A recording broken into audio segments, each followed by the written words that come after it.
सबसे लोकप्रिय स्थान जिसका नाम है माउंट आबू। दोस्तों अगर आप माउंट आबू जाने का प्लान बना रहे हैं तो ये वीडियो आपके लिए काफी यूजफुल है, क्योंकि आज की वीडियो में मैं आपको बताने वाला हूं कि आपको माउंट आबू कैसे पहुंचना है, माउंट आबू में हमको रुकने की क्या व्यवस्था है, माउंट आबू में हमको कब आना चाहिए और हमको कितने दिन का ट्रिप बनाना चाहिए। माउंट आबू में हमको खाली 25 किलोमीटर की दूरी पे ये पड़ता है, और यह 25 किलोमीटर की दूरी आप तय करने के लिए या तो आप बस ले लीजिए या फिर आप चाहें तो वहां शेयरिंग टैक्सी में भी आ सकते हैं। बस वाले का जो कॉस्ट होगा दोस्तों, यानी कि राजस्थान स्टेट ट्रांसपोर्ट की जो बस होती है उसका किराया आपका 40 से 50 रुपए लिया जाता है एक व्यक्ति का, और वही अगर आप शेयरिंग टैक्सी में आते हैं तो फिर आपका 120 से 150 रुपए लिया जाता है और आपको माउंट आबू में लाके छोड़ देंगे। ऐसे मौसम में कोई प्यारा सा हिल स्टेशन हो जहां आप कुछ दिन बड़े आराम से बिता सके तो क्या कहना।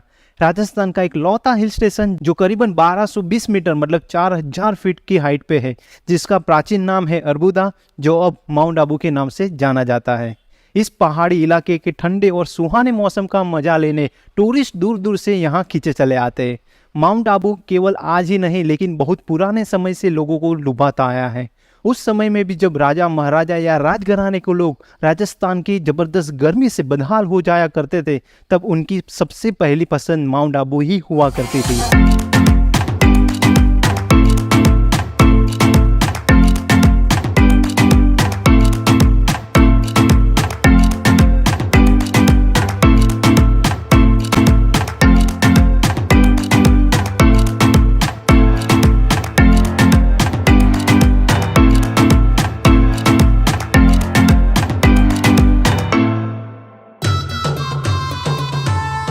माउंट आबू में आप कौन कौन से प्लेसेस विजिट कर सकते हो। नक्की लेक। राजस्थान के माउंट आबू में करीबन 3936 फीट की हाइट पे है नक्की झील, जो करीबन 2.5 किलोमीटर के दायरे में फैली हुई है। यह भारत की पहली मानव निर्मित झील है जिसकी गहराई लगभग 11,000 मीटर है। सिर्फ एक रात में ही नख मतलब नेल की मदद से इस झील को बनाया गया था और इसीलिए इसे नक्की झील कहते हैं। सकते हो जिसकी प्राइस 150 रुपीज़ है पर पैसेंजर बोट के 300 रुपीज़ है और पैडल बोट के 200 रुपीज़ है। यहाँ पे सीटिंग अरेंजमेंट भी काफ़ी अच्छी है, जहाँ पे आप बैठे हुए काफ़ी अच्छा टाइम भी स्पेंड कर सकते हो। पास में रेस्टोरेंट भी है जहाँ पे आप लंच डिनर और ब्रेकफास्ट भी कर सकते हो। चारों तरफ ऊंचे ऊंचे पहाड़ों, हरी भरी वादियों और खजूर के लंबे लंबे पेड़ों से घिरी हुई ये झील किसी खूबसूरत पेंटिंग से कम नहीं। ये नक्की झील माउंट आबू की सुंदरता में 4 चांद लगा देती है। गुरु शिखर जो अरवली पर्वत श्रृंखला की सबसे ऊंची चोटी है, जो करीबन 1722 मीटर मतलब 5650 फीट की हाइट पे है। इतनी ऊंचाई पर जब आप खड़े होकर आसपास या नीचे देखोगे तब आपको पता चलेगा कि आप किसी और ही दुनिया में आ गए हो।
पढ़ा है तो सही।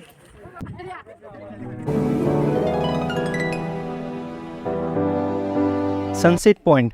सूर्यास्त का बेहतरीन नज़ारा देखने के लिए राजस्थान में इससे अच्छी जगह कोई हो ही नहीं सकती। यहाँ से सूर्यास्त का कुछ ऐसा नज़ारा आपको देखने को मिलेगा कि कहीं दूर सूरज डूब रहा है और पाताल में समा रहा है। इस हैरत अंगेज नज़ारे को देखने के लिए ज़्यादातर टूरिस्ट इवनिंग के समय यहाँ पहुँच ही जाते हैं।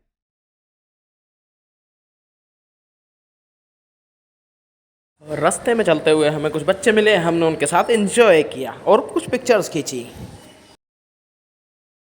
हनीमून पॉइंट जो सनसेट पॉइंट से करीबन 4 किलोमीटर एंड नक्की लेक से करीबन 2 किलोमीटर के डिस्टेंस पे है। माउंट आबू की घाटियों का अद्भुत दृश्य आपको यहाँ से देखने को मिलेगा और ठंडे पवन की लहर भी आपका दिल जीत लेगी। टूरिस्ट यहाँ पर बैठे हुए घंटों बिता देते हैं। ऐसी प्यारी जगह जब आप विजिट करोगे तब आप खुद ही समझ जाओगे कि इसे हनीमून पॉइंट क्यों कहते हैं।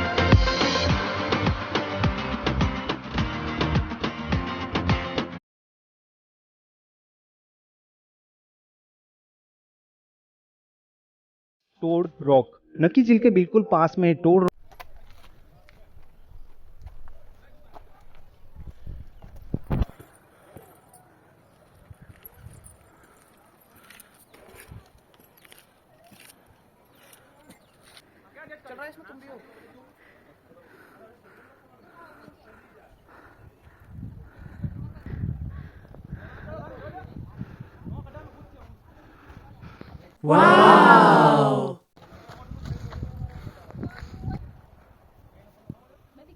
रुको तो सही।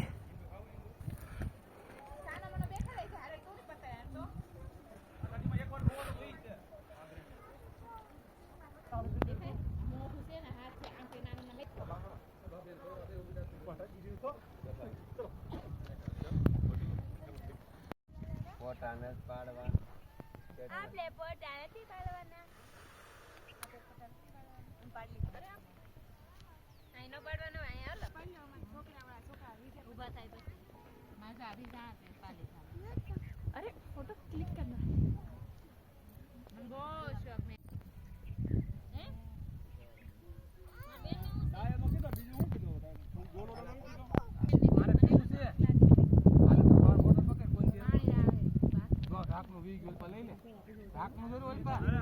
रॉक जो दरअसल एक चट्टान है जो देखने में आपको एक मेंढक जैसा लगेगा और इसी आकृति की वजह से ये जगह सैलानियों का ध्यान अपनी ओर आकर्षित करता है। मेरे सुझाव से आपको ये जगह अर्ली मॉर्निंग जरूर विजिट करनी चाहिए। दोस्तों रास्ते में जाते हुए हमने कुछ बच्चों को देखा, उन बच्चों के साथ हमने काफ़ी देर मस्ती की, काफ़ी अच्छा लगा उन बच्चों से मिलकर।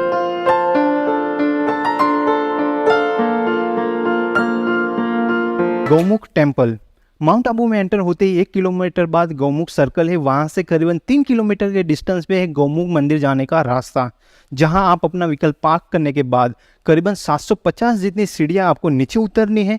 यहाँ पत्थर के बने हुए गौमुख से सदा के लिए सरस्वती नदी का पानी बहता ही रहता है और इसीलिए इस स्थान को गौमुख कहा जाता है। यहाँ पर गुरु वशिष्ठ का एक अनोखा आश्रम भी है और ऐसा भी माना जाता है कि भगवान श्री राम ने अपनी शुरुआती शिक्षा यहीं प्राप्त की थी।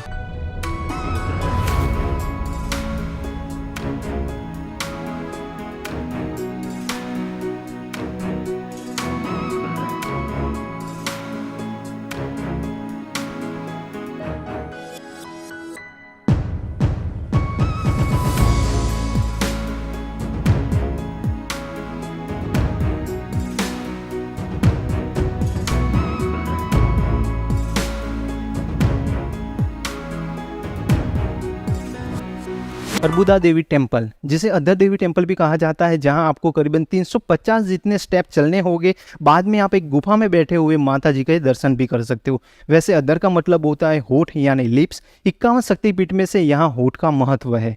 ये पवित्र जगह आपको विजिट करने में करीबन 2 से 3 घंटे जितना समय लग सकता है। ट्रेवर्स टैंक जो गुरु शिखर रोड पर एक अनएक्सप्लोर प्लेस है, जहां काफ़ी कम लोग भी ये खूबसूरत जगह जरूर विजिट करनी चाहिए। वैसे यहाँ एंट्री टिकट लेनी पड़ेगी, बाद में आप अपना व्हीकल लेकर या फिर चलते हुए आगे जा सकते हो। यहाँ एक बहुत ही खूबसूरत लेक है जिसमें काफ़ी सारे क्रोकोडाइल्स और मछलियाँ भी है। पास में 2 माउंटेन है, एक है वैली व्यू पॉइंट और दूसरा है आबू व्यू पॉइंट। अगर आप वाइल्ड लाइफ फोटोग्राफी में इंटरेस्टेड हो तो this is must visit place for few amazing birds. Achleshwar Mahadev temple नक्की झील से करीबन 9.5 किलोमीटर के डिस्टेंस पे है अचलगढ़, जहां आप अचलेश्वर महादेव मंदिर, जैन मंदिर और चामुंडा माता जी का मंदिर भी विजिट कर सकते हो। वैसे मैं आपको बता दूं कि अचलेश्वर महादेव मंदिर में भगवान शिव के पैर के अंगूठे की प्रतिमा है जिसकी पूजा की जाती है। दिलवाड़ा जैन टेम्पल 11वीं और 13वीं शताब्दी के बीच स्थापित दिलवाड़ा जैन मंदिर देश में वास्तुशिल्प पूर्णता के सर्वश्रेष्ठ नमूने में से एक माना जाता है। सफ़ेद संगमरमर से उकरे गए इन मंदिरों के आंतरिक भाग में दरवाजे से लेकर छत तक हर एक जगह जटिल डिजाइन है। माउंट आबू में दिलवाड़ा जैन मंदिर आप अवश्य जाए।